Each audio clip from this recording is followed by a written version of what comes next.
The island of Bubiyan, Kuwaiti territory, cut off and lying desolate since Saddam Hussein's troops were evicted during the Gulf War. Now, 7 months later, Kuwait claims armed Iraqis landed with orders to infiltrate the emirate. An exchange of heavy fire took place and Kuwaiti warplanes attacked several boats. In Kuwait City, the Emirates Deputy Chief of Staff said dozens of Iraqis in civilian clothes had been captured and a serious breach of the ceasefire had been perpetrated. Iraq denounced the charge and accused Kuwait of seeking to prolong economic sanctions against Iraq and trying to justify keeping United States forces in the area. The men could have been smugglers, it suggested.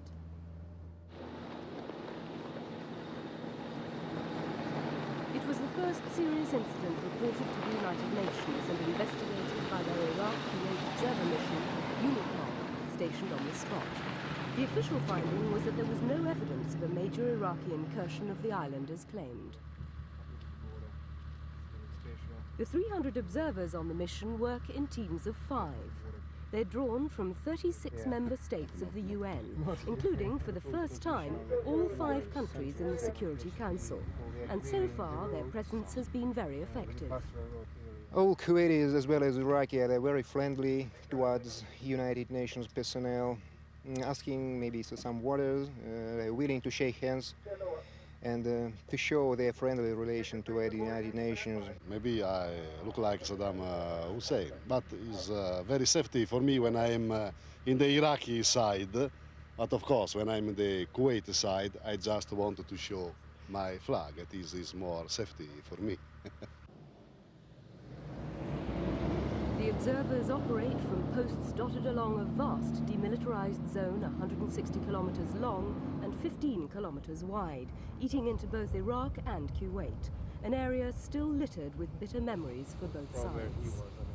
Patrolling this inhospitable area means watching for any hostile or potentially hostile action, monitoring aircraft movement for infringements and investigating any reported incidents.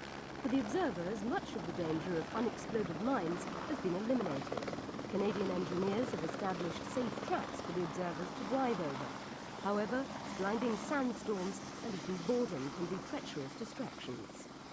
The problem is to keep up the how can I say, the interest, you know, because people get used to the situation and then they lose the sense of danger, you know, that there's a danger area.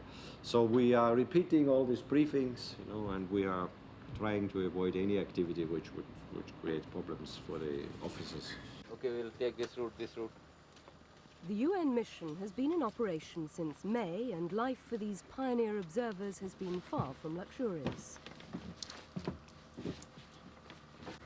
Each post has 9 men assigned to it for a 7-day tour of duty. 5 man the post and the other 4 are on standby in Kuwait City. Okay. All the officers are unarmed and patrols of 2 go out twice a day, morning and afternoon, but never in the evening. If they should need assistance, they call up a helicopter. But this post is in the bleak southern sector, and unless they meet the odd Bedouin traveller, their only companion will be the endless desert.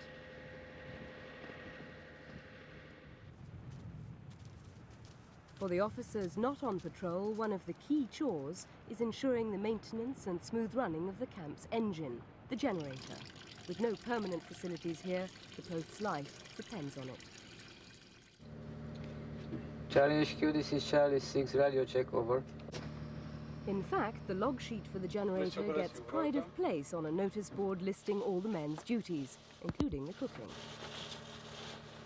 For the 5 men, living together in just one tent means a sharing of cultures they'd never otherwise know, and a sharing of precious commodities like water. Supplies come in by tanker every 3 days to serve all the makeshift conveniences.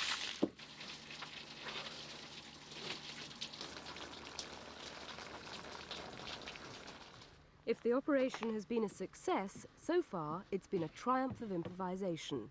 It was set up almost without any planning shortly after the Gulf War, with only 40 of the 300 personnel having had previous peacekeeping experience. The rest, literally, had to learn on the job.